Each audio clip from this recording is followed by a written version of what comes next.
اسے غریب نواز بنایا جا رہا ہے. کیا معلوم علماء کرام جو تو مجھ سے میرا بڑا احترام کرتے ہیں, عوام الناس بھی میرا احترام کرتی ہے. بہت جگہوں پر جو تو مجھے کہتے ہیں محبوب العلماء, محبوب العلماء بھی کہتے ہیں اور محبوب ملت بھی کہتے ہیں. میں علماء کا بھی محبوب ہوں اور ملت کا بھی محبوب ہوں. یعنی کیا رہا ہوں؟ میں سوچتا ہوں کہ تجھے اتنا بڑا مرتبہ کیوں, جبکہ تو یہ ہے. اس کا مطلب کیا ہو رہا ہے؟ تھم سگنیچر کرو حضرت, حضرت بولتے تھم لگاؤں گا, کیونکہ سگنیچر آتا ہی نہیں. مطلب پڑھا لکھا نہیں ہے تو سگنیچر نہیں آتا تو کیا کرو گے کریم چچا؟ تھم لگاؤ گے نا. اب تھم لگانے والوں کا علماء کرام احترام کرتے ہیں. خیر چلو یہ ان کا اپنا بڑکپن ہے کہ مجھے ان پڑھ جاہل کو اتنا بڑا مقام دے رہے, تو میں سوچتا ہوں شاید بھائی اولاد غوث اعظم ہوں, غوث اعظم کی اولاد ہوں. اور علماء اہل سنت تو عاشق اہل بیت ہے, عاشق غوث و خواجہ ہے. تو ظاہر سی بات ہے غوث اعظم کے پوتے کا اور غریب نواز کے نواسے کا وہ احترام ہی کریں گے. شاید اسی لیے میرا احترام کیا جا رہا ہے. علماء اہل سنت ہی نہیں بلکہ علماء عوام اہل سنت بھی احترام کر رہی ہے. میں نے کہا شادی, غریب نواز کی شادی, محبوب الہی نظام الدین اولیاء کی شادی, مخدوم سمنا کی شادی, یہ بار بار ہر سال شادیاں ہوتی ہے کیا؟ بگا دوں گی عورت گھر سے, بچے بھی بگا دیں گے, نہیں بگائیں گے, بگائیں گے نا. اب زندہ ہے تو ایک ہی شادی پر منحصر ہونا. یاد رکھنا, آپ سوچیں گے کہ نہیں ہر سال شادی مناؤں گا تو گھر سے نکال دیے جاؤ گے, لیکن جب اس دنیا سے رخصت ہوں گے, جو اللہ والے ہیں جب اس دنیا سے رخصت ہوں گے تو ہر سال رخصتی کے دن ان کی شادی بنائی جائے گی, جشن منایا جائے گا, دھوم مچائی جائے گی. اب علماء اہل سنت سوچ رہے ہوں گے کہ حضرت جشن غریب نواز کے موقع پر کل من علیہ فان پڑھ رہا, اس کا اور جشن غریب نواز کا کیا تعلق؟ کوئی تعلق؟ ان لوگوں کے سمجھ میں آ رہا ہے کہ ہاں تعلق ہے, لیکن عوام الناس کے سمجھ میں نہیں آئے گا. اور میں نے کہا کہ سب سے اگر کوئی ڈینجر بات ہے, سب سے خوفزدہ اگر کوئی چیز ہے تو وہ لفظ موت ہے, وہ لفظ مرنا ہے نا. مرنا بولے تو بہت زیادہ ڈر, موت بولے تو ڈر.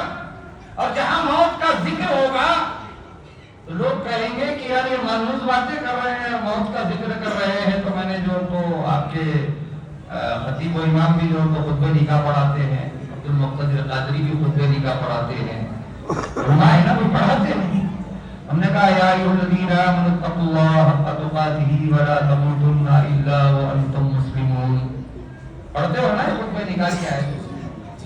اس کا ترجمہ سن لو گے نا تو ان کو خطبہ نکاح پڑھانے بھول جاؤ گے, بلائیں گے نہیں, بولیں گے نہیں بالکل نہیں آنا آپ لوگوں نے. کیوں؟ تو آپ تو موت کا ذکر کر رہے ہو. جہاں جشن شادی ہے, جہاں شادی کا خطبہ نکاح خوشیاں منائی جانی چاہیے, تو آپ حاجی صاحب آتے ہیں اور آ کر جو تو یا ایھا الذین آمنوا اتقوا اللہ حق تقاتہ ولا تموتن الا وانتم مسلمون پڑھتے ہیں کہ اے تقوی والو, اے ایمان والو, اے پرہیزگارو, اللہ سے ڈرو اور مرنے سے پہلے پہلے مومن بن کے مرو. ایسا ہی کچھ ترجمہ ہے, میں لفظی ترجمہ نہیں کر پاؤں گا, ہے نا, اور اب ابوالکلام صاحب ہے نا, ایسا ہی کچھ ترجمہ ہے. بتاؤ اور شادی سے اس کا کیا تعلق ہے؟ شادی میں پڑھنا کیا یہ آیتیں ہم نے, لیکن تمہیں جو تو تنبیہ دی جا رہی ہے. اور جس آیت کو میں نے تلاوت کرنے کا شرف حاصل کیا, میں نے آج جو تو فیس بک پر اپنے جو تو ایک نصیحت جو تو بھیجی ہوئی ہے کہ اللہ نے تمہارے نزدیک قرآن مقدس میں ایک عظیم جو تو سورت جو تو تمہارے لیے ایک نعمت بنا کر بھیجی ہے, اور اس سورت کا نام ہے سورہ رحمان. سورہ رحمان کی آیت کریمہ. اب کل من علیہا فان کے بعد جب جو تو ہم پڑھتے چلے جائیں گے آیتوں پہ آیتوں فبأی آلاء ربکما تکذبان. پڑھتے ہو نا, سنا ہوگا نا آپ لوگوں نے.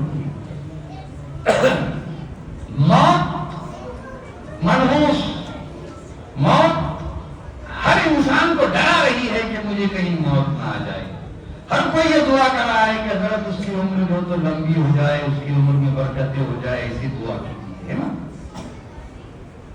آپ کے مسجد کے امام سے دعائیں کی جاتی ہے، پیران اعظم کی بارگاہ میں جو طور پہ کیا جاتا ہے کہ حضرت دعا کرے کہ بھی بہت بڑا حادثہ ہو گیا، ایسی دعا کیجیے کہ اللہ تعالیٰ اس کی عمر میں برکتیں دے دے، اسے صحت دے، تندرستی دے، اور اسے مرنے سے بچا لے. اس کی موت واقع نہیں ہونا چاہیے. ایسی دعائیں کیجیے کہ وہ پھر سے زندہ رہے. اور یہاں تو مرنے کے بعد شادی پہ شادی، شادی پہ شادی، شادی پہ شادی، شادی پہ شادی، شادی پہ شادی رچائی جا رہی ہے نا. دولہا بنا ہے خواجہ اجمیر کی نگری میں ہے نا. عجب دولہا بنایا جا رہا ہے، عجب اہل سنت والجماعت کا طریقہ ہے. تو مسلمانوں یہ جو طریقہ کار ہے یہ جو تو قرآن اور احادیث کریمہ سے ہٹ کر نہیں ہے، یاد رکھنا. اہل سنت والجماعت والے وہی کرتے ہیں جو اللہ اور اس کے رسول صلی اللہ علیہ وسلم کا فرمان ہے، اسی پر عمل پیرا ہوتے ہیں. تو آپ نے دیکھا ہوگا بہت ساری جماعتیں بنی ہوئی، 73 جماعتیں بن گئی نا. ہر کوئی جماعت کا کوئی نہ کوئی فاؤنڈر ہے، بانی ہے، استھاپنا کرنے والا ہے نا. جیسی پارٹیاں ہیں اس کی استھاپنا ہوئی ہے، اسی طریقے سے فاؤنڈر، استھاپنا، اس کی بنیاد، اس کا بنانے والا ہے نا.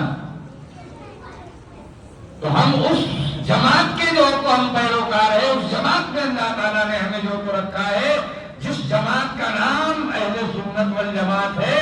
اور یہ اہل سنت والجماعت کے وہ فاؤنڈر، یہ اہل سنت والجماعت کے بانی، یہ اہل سنت والجماعت کے سنستھاپک کوئی اور نہیں ہے بلکہ تاجدار دو عالم مصطفیٰ جان رحمت محمد رسول اللہ صلی اللہ علیہ وسلم کی ذات بابرکت. اس جماعت کے اللہ تعالیٰ نے ہم کو اور آپ کو رکھا.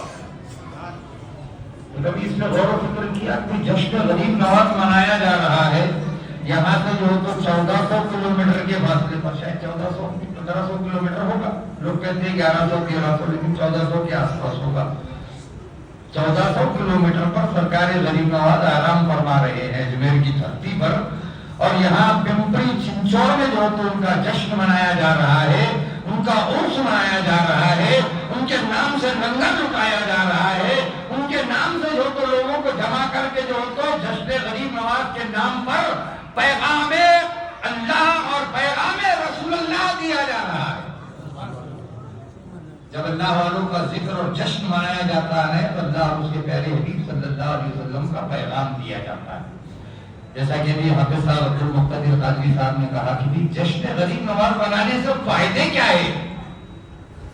تو فائدے یہ ہے کہ اسوہ رسول عربی صلی اللہ علیہ وسلم پر عمل پیرا ہو جائے. تو کلو منانے افان سارا جہاں فنا ہونے کے لیے پیدا کیا گیا. کرامتیں تو بہت سنی آپ لوگوں نے غریب نواز کی، اور ہم دیکھتے ہیں کہ غریب نواز اور حضور غوث اعظم کا جہاں ذکر ہو تو بغیر کرامت کے جو تو سنی مسلمان کا دل بھرتا ہی نہیں، اور وہ مجمع کو تسلی ہوتی ہی نہیں جہاں غریب نواز کا اور غوث اعظم کی کرامت کا جو تو بیان نہ ہو.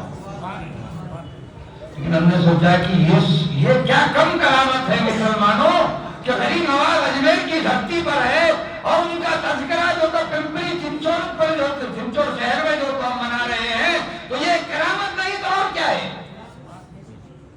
اللہ تعالیٰ اپنے محبوب بندوں کی محبت، اپنے محبوبین کی محبت دنیا کے تمام مخلوق کے سینے میں بھر دیتا ہے. تم سمجھ رہے ہو کہ صرف تمہارے سینے میں جو تو اولیاء کرام کی محبت ہے، صرف تمہارے سینے میں ہے کیا مسلمانوں کی؟ نہیں، دنیا کی تمام مخلوق، صرف انسان ہی نہیں، جانور، حیوان، درندے، پرندے، یہاں تک کہ جو تو پھل، درخت، شجر، حجر، سب چیزوں میں جو تو اللہ رب العزت کو اپنے اولیاء کرام کی، اپنے محبوبی کی محبت جو تو بھر دیتا ہے تماموں کے سینوں میں کہ یہ میرا محبوب ہے، اس کی محبت کیا کرو. یہ جو ہم منا رہے ہیں، میں نے کہا نا کہ علماء اہل سنت جو تذکرہ جشن غریب نواز کے نام پر توکلت علی اللہ مسجد میں منا رہے ہیں، تو یہ قرآن اور حدیث سے ہٹ کر نہیں ہے، بلکہ یہ قرآن اور حدیث سے ثابت ہے کہ اللہ کے ولیوں کے تذکرے چھیڑو